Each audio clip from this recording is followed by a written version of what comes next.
नमस्कार, एस्ट्रो तक में आप सबका बहुत बहुत स्वागत है। मैं हूं प्रवीण मिश्र।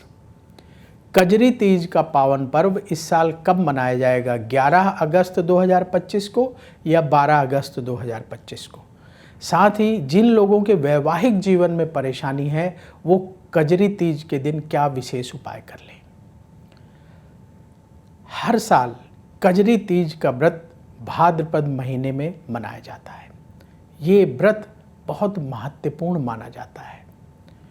इस दिन भगवान शिव और माता पार्वती का पूजन करने का विधान शास्त्रों में बताया गया है। कजरी तीज व्रत भाद्रपद मास के कृष्ण पक्ष की तृतीया तिथि को हर साल हम लोग मनाते हैं।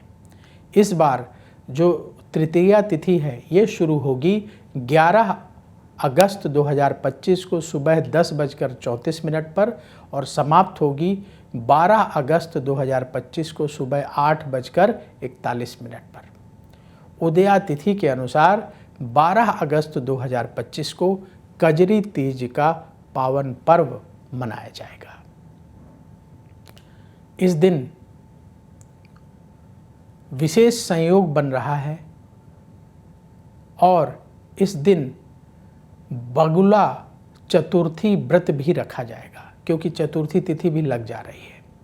तो दो व्रतों का अद्भुत संयोग इस दिन बन रहा है। ये दिन वैवाहिक जीवन की परेशानियों को दूर करने के लिए भगवान शिव की पूजा करना, व्रत रखना महिलाओं के लिए सबसे महत्वपूर्ण दिन है। जिन लोगों को संतान संबंधी परेशानी है वो लोग भी कजरी तीज के दिन व्रत करके भगवान शिव और माता पार्वती से प्रार्थना करते हैं।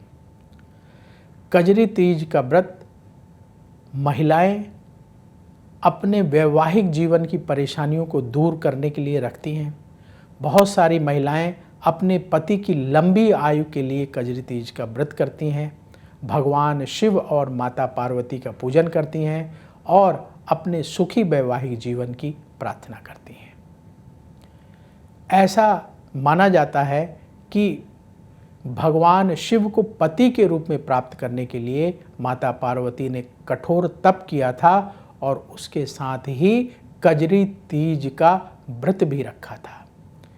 इसीलिए महिलाएं भी अपने पति की लंबी आयु के लिए इस व्रत को करती हैं, अपने वैवाहिक जीवन को सुखद बनाने के लिए इस व्रत को करती हैं और इस दिन 16 श्रृंगार करके भगवान शिव और माता पार्वती का पूजन करती हैं और प्रार्थना करती हैं कि उनके वैवाहिक जीवन में सुख बढ़े, पति की आयु लंबी हो। कजरी तीज का ये व्रत महिलाओं के जीवन में खुशहाली को बढ़ाता है। तो यदि आपके वैवाहिक जीवन में परेशानी हो, वैवाहिक जीवन में किसी भी तरह का संकट हो, तो कजरी तीज का व्रत महिलाओं को अवश्य रखना चाहिए। इससे भगवान शिव और माता पार्वती की कृपा आपको अवश्य प्राप्त होगी। तो क्या करें, आप व्रत रख लें और भगवान शिव और माता पार्वती का पूजन आपके घर के पास जो मंदिर हो वहाँ जा कर के करें। कुछ सामग्री नोट कर लीजिए जो सामग्री लेके जानी है। जैसे भगवान शिव को अर्पित करने के लिए बेलपत्र, कच्चा दूध, दही, शहद, घी। माता पार्वती को अर्पित करने के लिए श्रृंगार की सामग्री, चुनरी लेकर जाएं।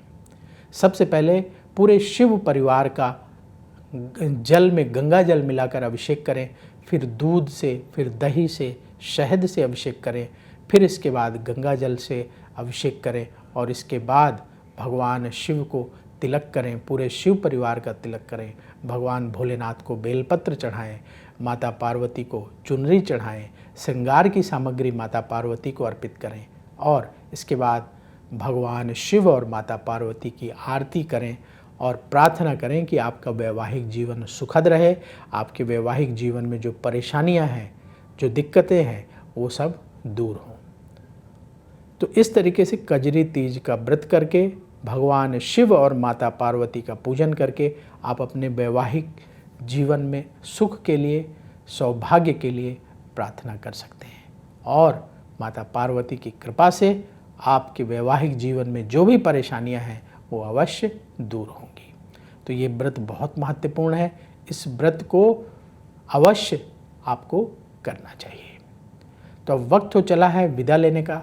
देखते रहिए एस्ट्रो तक, बहुत जल्दी फिर आपसे मुलाकात होगी।